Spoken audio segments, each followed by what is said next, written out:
Hey everyone, and welcome back to Joy at Work. I hope you're doing well. Great to be with you again. Still dealing with World Cup withdrawals, but Premier League is right around the corner, so we'll survive, we'll make it.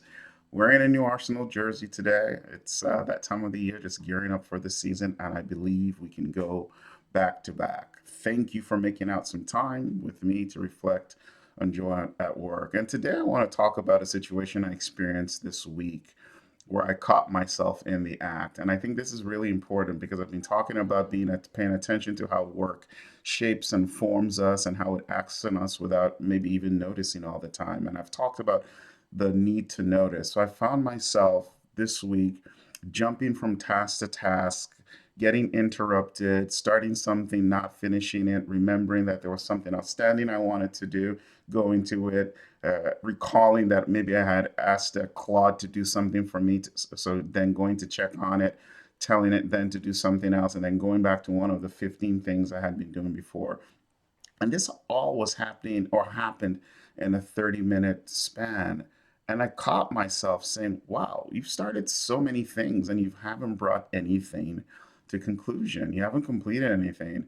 This happens at an individual level, it happens at a team level, and it happens even more broadly or more at a larger scale, even at the organizational level. Think about all the things that have been started that never finished. But anyway, I found myself being distracted. And this is because people were texting me. This is because people were asking me for things. This is because people wanted my attention. And so my attention was diverted. It was not focused. It couldn't stick on anything. And in that moment, I reflected on what was going on. And this is described by Donald Shun as reflecting in action. This is reflecting while you're doing. And understanding that my actions at that time were not helpful. In fact, I was harming myself if you really think about it, just becoming so easily distracted and not being able to do complete anything that I wanted to complete. So I had to stop. What's funny about this story is I interrupted myself again to go make this post on LinkedIn about what I had been experiencing. It was kind of humorous, but I just did it because it proved the point. And so this is where reflecting in action or reflection in action is so important for everyone to I think practice, like in the middle of doing things, pause and ask yourself what's going on. This is a unique uh, capacity of human beings for us to like challenge ourselves right in the middle of doing things. You've probably experienced this before. You're in a conversation with somebody, you're facilitating a meeting, for example, and things are not going exactly as you want to do, how you think it should go, and so you adjust, you pivot, you introduce something new, maybe you crack a joke to get the room engaged. But we all sort of do this. Well, you should do this. You should be paying attention to what's going on even in the moment. But the real key point here is the ability to like notice what's happening to us, notice what we're doing, and then pause and ask ourselves, is this how I want to be acting in this particular moment?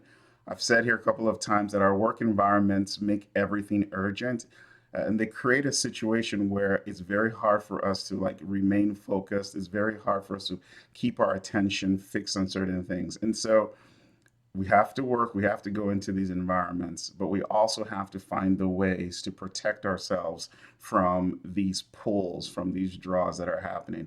Otherwise, we end the day not feeling like we've done anything. We end the day feeling very frustrated, and the quality of our work suffers. So, there's an aspect of this that is systemic, it's environmental. We want to change our work environments if we can, but often we can't. And the levers that we have are the individual levers to notice what's going on and to set some boundaries and guardrails for ourselves so that we can experience joy at work. So tell me, what do you think? Do you experience getting pulled in multiple directions? Do you notice when it's happening? And do you have the ability to pause, stop, and do something different? Let me know what you experience in the comments and LinkedIn, wherever you see this video. And like I always say, if you find this valuable, if it helps you out in any way, don't hesitate to share with somebody else. Subscribe so you never miss one of these very short musings of mine on joy at work. Be well. See you soon. Bye.